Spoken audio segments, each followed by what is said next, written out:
Hey guys, welcome back to my channel Aakanksha aspiration. इस video में मैं आपके साथ शेयर करने वाली हूँ लेसन प्लान। साइंस का लेसन प्लान है फ्रॉम फाइबर टू फैब्रिक, तंतु से वस्त्र तक। और साथ ही इसका पीडीएफ आपको मेरे टेलीग्राम चैनल पर मिल जाएगा। डिस्क्रिप्शन बॉक्स में मैं उसका लिंक दे दूँगी, आप उसे वहाँ से जाकर डाउनलोड कर सकते हो। तो सबसे पहले आप इसमें लिखोगे विषय क्या है विज्ञान, उप विषय क्या है तंतु से वस्त्र तक। यहाँ पे इसको आप प्रकरण भी बना सकते हो। फिर कक्षा है आपका ये क्लास 6 के लिए, समय अवधि 35 से 40 मिनट, दिनांक, साथ ही यहाँ पे आप विद्यालय का नाम और साथ ही छात्र अध्यापक या फिर छात्र अध्यापिका का नाम भी ऐड कर सकते हो, क्योंकि आप अगर मेरे प्रीवियस लेसन प्लान्स देखे होगे तो आपको आइडिया लग जाएगा कि कैसे आपको लिखना है। उसके बाद आपको लिखना है जनरल ऑब्जेक्टिव्स, कि जो छात्र हैं वो उनके मानसिक शक्ति का विकास करना, वैज्ञानिक दृष्टिकोण में व्यापकता लाना, विज्ञान अध्ययन की ओर आकर्षित करना, वास्तविक जीवन से परिचित कराना। तो ये जो है 4 आपके सामान्य उद्देश्य लिखे हुए हैं, जो कि आपके सब्जेक्ट से रिलेटेड होते हैं, साइंस से रिलेटेड हैं। उसके बाद आपका आता है बिहेवियरल ऑब्जेक्टिव्स।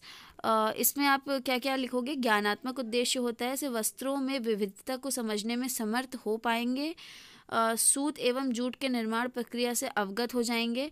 ये जो आपका होता है ये होता है विशिष्ट उद्देश्य होते हैं, जिसको इन्होंने बिहेवियरल ऑब्जेक्टिव बताया है। तो ज्ञानात्मक में बच्चे टॉपिक के बारे में जान सकेंगे। बोधात्मक में क्या होता है कि प्राकृतिक एवं संश्लित तंतुओं में अंतर करने में समर्थ हो जाएंगे। बोधात्मक में अब ये होगा कि बच्चे जान तो गए, लेकिन अब उस चीज़ को वो समझ भी पाएंगे सही तरीके से, विभिन्न तंतुओं के अंतर कर सकेंगे। उसके बाद है ज्ञानोपयोग, दैनिक जीवन में अपने अध्ययन का प्रयोग कर सकेंगे।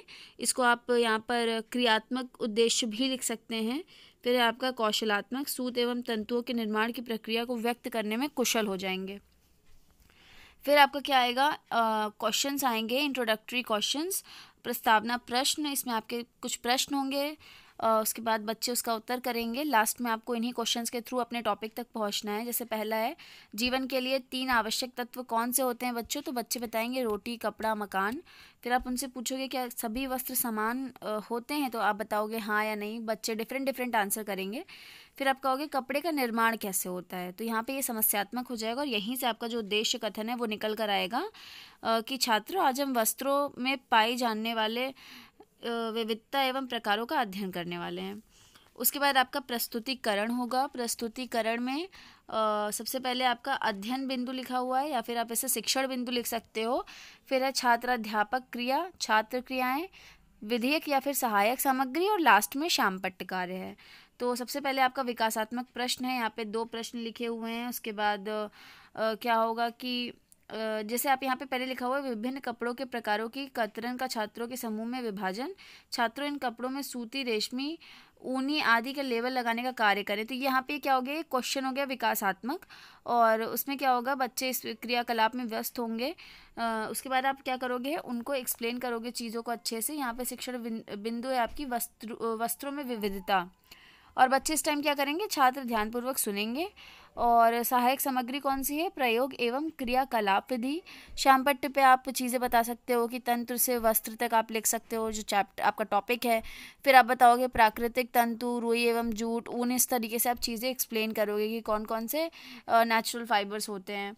फिर लास्ट में आप बोध प्रश्न पूछोगे जानने के लिए कि बच्चों को समझ में आया या नहीं आया। तो जैसे यहाँ पे पहला प्रश्न है तंतु कहाँ से प्राप्त होते हैं? तो बच्चे आंसर करेंगे पादपों एवं जंतुओं से। फिर तागा क्या है? वस्त्रों के निर्माण में सहायक धागे। इस तरीके से अगर वो आंसर नहीं कर पाते हैं तो आपको दोबारा से एक्सप्लेन करना होगा।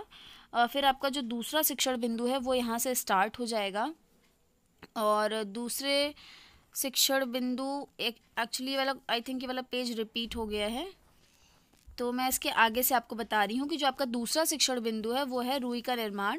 सबसे पहले इसमें आप विकासात्मक प्रश्न पूछोगे।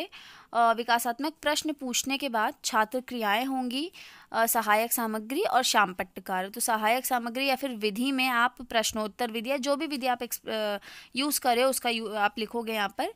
और जैसे यहाँ पे विकासात्मक प्रश्न आपका शिक्षण बिंदु से रिलेटेड होगा, रुई का निर्माण जो यहाँ पे टॉपिक है कि कॉटन कैसे फॉर्म किया जाता है।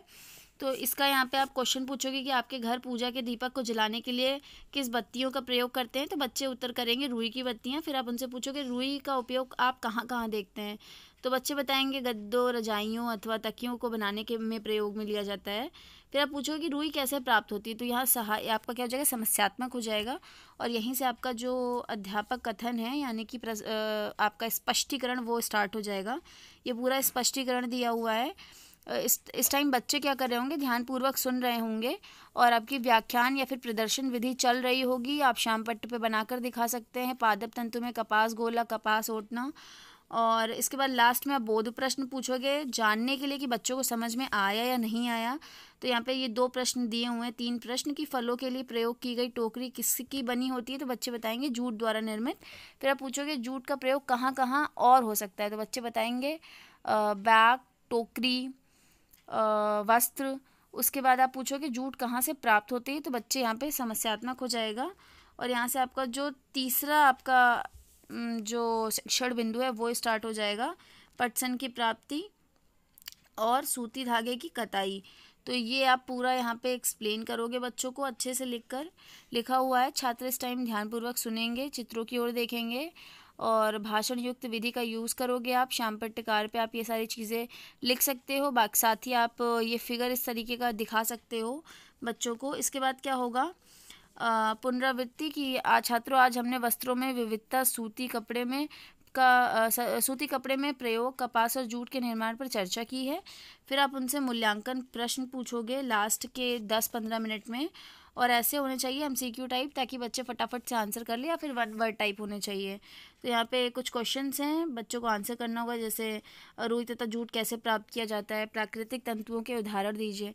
उसके बाद जब बच्चे बता लेंगे, नहीं बताएंगे तो एक्सप्लेन करोगे, बता लेंगे तो फिर आप लास्ट में उनको होमवर्क देंगे। और होमवर्क आप ज़्यादा क्वेश्चंस नहीं देंगे क्योंकि उनको दूसरे सब्जेक्ट में भी काम मिला होगा।